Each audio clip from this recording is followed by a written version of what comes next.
Hi, this is James with FluentGreekNT.com. In this video, I'm going to present you the best resources for learning and for reading Koine Greek, which is the language of the New Testament. Many of these resources have only become available in the last several years, so there's never been a better time to learn Biblical Greek. I'll have links to each of these resources in the description below. The first category is primary sources, and of course I have to start out with the Greek New Testament. This is the Nestle Aland.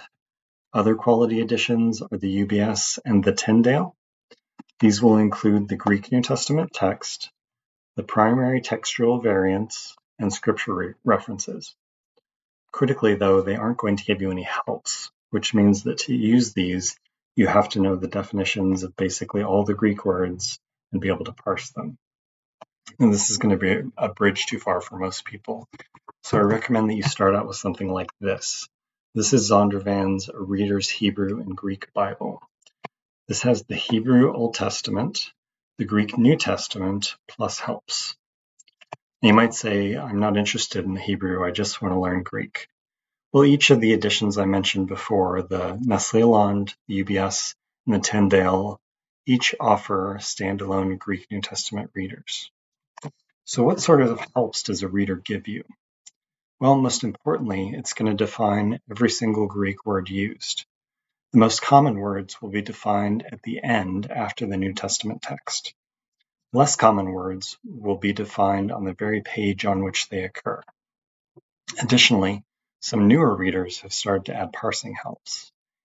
To parse means to break a word into its base form plus grammatical features. If you're having trouble reading a word, there's a chance you won't be able to parse it either, so having both definitions and parsing helps is very useful. In the description below, I'll link to the Tyndale Reader, which has both definition and parsing helps. Next up, I'm going to recommend the Audio Greek New Testament. It's fairly uncommon to recommend an Audio Greek New Testament, so I'm going to explain why I'm doing so. From the name of the course, Fluent Greek, you might be able to tell that I'm focused on you becoming fluent in Greek as opposed to generally familiar with the language. And think about how a person normally becomes proficient in a language. So they hear the sounds of the language, and over time they begin to associate meanings with those sounds until they've learned the language. This is very different than trying to become proficient by recognizing shapes of letters on a page. And the same goes for Koine Greek. So if you're going to become proficient in Greek, it's very useful to practice with something like this, so that as you're reading, you're able to vocalize the Greek sounds as you would with English. Next up with in the primary source category is the Septuagint, a reader's edition. This was published in 2018, so a fairly new resource. If you're not familiar with the Septuagint, it's the Greek Old Testament that was translated from the Hebrew before New Testament times. Now you might say, I'm only interested in reading the Greek New Testament, not the Old Testament. Well, let me give you two reasons why I think you should care. Okay, the first reason, the Septuagint was very important to the early church, many of whom only spoke Greek. And in fact, when you read citations of the Old Testament and the New Testament, it's often the Septuagint that's being quoted as opposed to the Hebrew, even when the Greek and the Hebrew don't exactly match, which feels very odd, but it's true. Secondly, reasons of fluency. To become fluent in a language, you need to encounter lots of material in that language over and over again. You might have noticed when I held up the Greek text, there's really not very much here. The New Testament is very small, and yet over 5,000 distinct Greek words are used, many of which only occur once or twice. Let's say your plan is to read the Greek New Testament once a year, which is a great idea. That means you're actually only going to encounter these words once or twice, which means you're probably not going to remember them. So what you need to become fully proficient in Koine Greek is an edifying source of material outside the New Testament. And your best bet? Septuagint. Okay, lastly, in the primary source category, we have the Apostolic Fathers Greek Reader. This was published in 2019, so as I said, these are brand new, not available before. The Apostolic Fathers, if you're not familiar with them, were key leaders in the early church immediately after the New Testament period that were associated with the apostles in some way. So you get to read about what the early church was going through and the kinds of things they were thinking about. Okay, the next category after primary sources is grammars. So first up, I'm going to start out with introductory grammars. This is a fairly mature category, meaning there's been dozens of grammars published over decades, and so these are fairly honed at this point. I'm going to recommend two different ones. First of all, Harris's Introduction to Biblical Greek Grammar, and then Merkel Plummer's Beginning with New Testament Greek. Now, these cover the same amount of material, but you'll notice that Harris's does it in twice the amount of space. Now, this isn't a good thing or a bad thing. It depends on your learning style. So let's say you're the type of person that likes to see ideas fully fleshed out, that wants extensive explanations of all the details, versus someone who just wants to be told the basics and then move on to the next topic. So if you're the latter kind of person, Merkel Plummer's great because they're going to clearly and succinctly tell you what you need to know. Whereas Harris is going to tell you what you need to know and then kind of dive into surrounding ideas and fuller explanations. So frankly, though, these are the best two on the market, in my opinion. And if you have the budget for it, just go ahead and buy both, frankly. Okay, next up, intermediate grammars.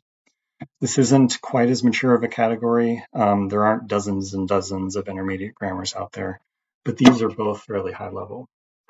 So if you're using Merkel Plummer for your intro text, it would make sense to use this one. This is their intermediate text.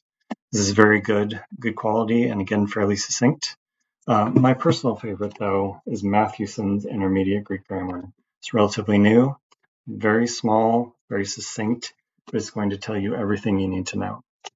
I don't recommend you go beyond an intermediate grammar, because beyond that, you're starting to get kind of speculative, where the science isn't settled. And so what you should be doing is spending your time reading the Septuagint, the Apostolic Fathers, and of course the Greek New Testament instead. Next category, we need a lexicon. So this is BDAG. As you can tell, this is a beast. It's quite large. A lexicon is just a scholarly word for a dictionary, essentially. So you need one of these because your textbook or your Greek reader is going to give you what's called a gloss. So a fairly short definition of the Greek word. But actually, like in English, Greek words have layers of nuance and shading and variations of meaning that you need to learn as you become more advanced. So something like BDAG or concise BDAG is a good idea here. I'll have links to both below. Okay, last category, digital resources. The first one is gntreader.com. So this functions like a Greek New Testament reader, but plus some, because it has helps, but it has helps for every single word, unlike a standard Greek New Testament reader. So you can click on every single word in the Greek New Testament and get the definition and grammatical features. Plus, it's free. So, of course, this can be abused. You don't want to cheat and click on every single word. You want to try to internalize what you can, but it's very useful to have the helps if you need them. Okay, lastly, if you're looking to learn Biblical Greek from scratch or to increase your fluency, I recommend FluentGreekNT.com. Now, of course I do, because I created it, but I created it because it needed to be created. So very briefly, the situation many students find themselves in after completing their Greek coursework is they're able to read the Gospel of John, 1 John, Gospel of Matthew, Gospel of Mark, but something like the Greek text of Luke, Acts, Paul's writings, Hebrews, 2 Peter, and so on, are going to be generally too hard. And what happens is people get busy with their lives and their ministries, and instead of slogging through the Greek text of Luke, they just let their Greek go and forget most of what they've learned.